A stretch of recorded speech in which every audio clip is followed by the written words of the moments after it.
Hello, আমি রিমা। আমি গত 2 বছর ধরে স্পোকেন ইংলিশ এবং আইএলটিএস এর উপর ক্লাস নিচ্ছি। আমার ইনবক্সে অলওয়েজ একটা খুব কমন প্রশ্ন থাকে, নিজে নিজে কিভাবে আইএলটিএস এর প্রিপারেশন নিব।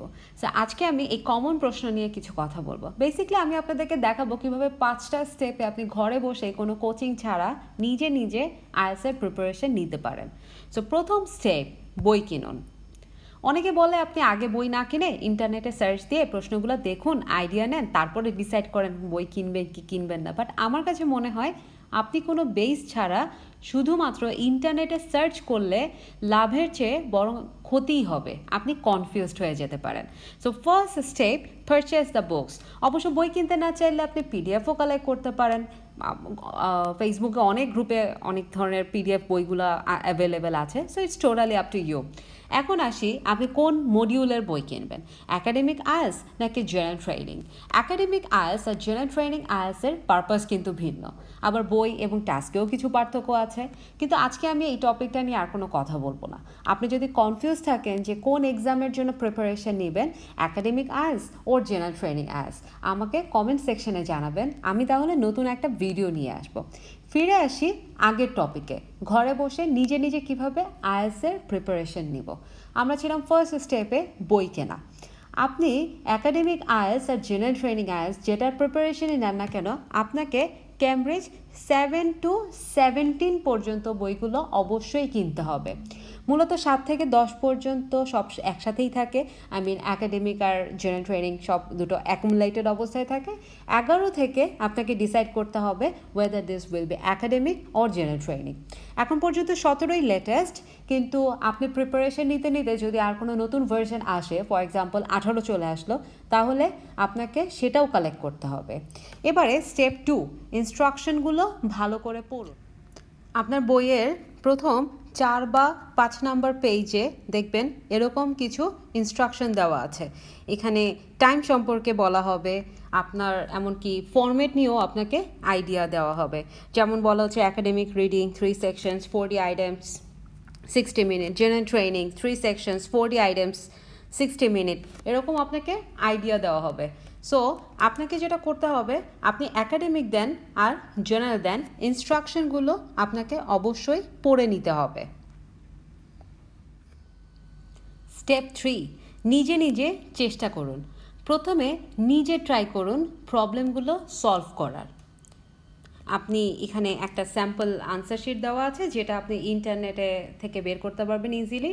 ইন্টারনেট থেকে বের করে ডাউনলোড করে নিতে পারেন, অথবা আপনি যেটা করতে পারেন, আপনি একটা ডায়েরি বা খাতা নিন আর নেবেন একটা পেন্সিল। লিসনিং বা রিডিং যে কোনো একটা টেস্ট চুজ করে প্র্যাকটিস শুরু করুন। Same goes for speaking and writing module. প্রথমে প্রশ্ন পড়ে নিজের যেটা মনে হয় সেটাই লিখুন। স্টেপ 4, এবার উত্তর মিলিয়ে দেখুন। প্রথমে কথা বলবো রিডিং আর লিসনিং মডিউল নিয়ে। আপনার হাতে যে বইটা আছে তার একেবারে পেছন দিকের পাতায় দেখবেন আনসার দেওয়া আছে। আনসার কিগুলোর সাথে ম্যাচ করে দেখুন আপনার কয়টা আনসার কারেক্ট হয়েছে আর কয়টা আনসার ইনকারেক্ট হয়েছে। এবার খুঁজে বের করুন কেন ভুলগুলো হয়েছে। এছাড়া রাইটিং নিয়ে যদি কথা বলি, আপনার বইয়ের শেষের দিকে দেখবেন রাইটিংয়ের স্যাম্পল আনসারও দেওয়া আছে, যেখান থেকে আপনি আইডিয়া পেয়ে যাবেন কোন ফরম্যাট আপনার ফলো করা উচিত রাইটিং মডিউলের ক্ষেত্রে। স্টেপ 5, এটা হচ্ছে সবচেয়ে ইম্পর্ট্যান্ট একটা স্টেপ, ইন্টারনেট সার্চিং। এটার সাথে আপনি ইনক্লুড করতে পারেন আরও practice. So internet searching and practice. এই পর্যন্ত আশা করি আপনার বেসিক আইডিয়া হয়ে গেছে। এখান থেকে শুরু হবে আপনার অ্যাডভান্স লেভেল প্র্যাকটিস। আপনি যখনই কোনো একটা প্রশ্ন বুঝতে পারবেন না, just search on internet writing the specific question.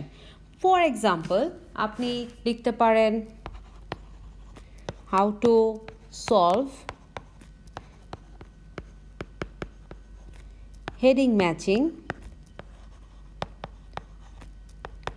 In IELTS reading.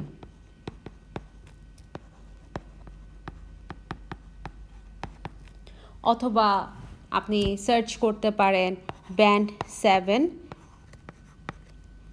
Sample answer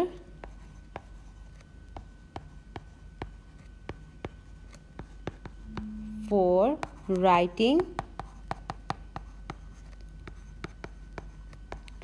task 2।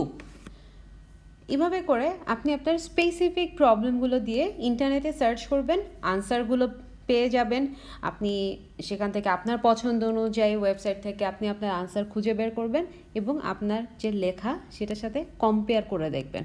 এমনকি রিডিংয়ের এখন অনেক সলিউশন পাওয়া যায় ইন্টারনেটে, সো সেগুলো দেখতে পারেন যে আপনার আসলে কোথায় ভুল হচ্ছে, তারা কিভাবে আনসার করছে। So internet searching and practice. আজ এই পর্যন্তই। আপনাদের কোনো প্রশ্ন থাকলে আমাকে কমেন্ট করে জানাতে পারেন, অথবা যদি কোনো স্পেসিফিক টপিক নিয়ে আমার ভিডিও চান সেটাও জানাতে পারেন। Thank you very much.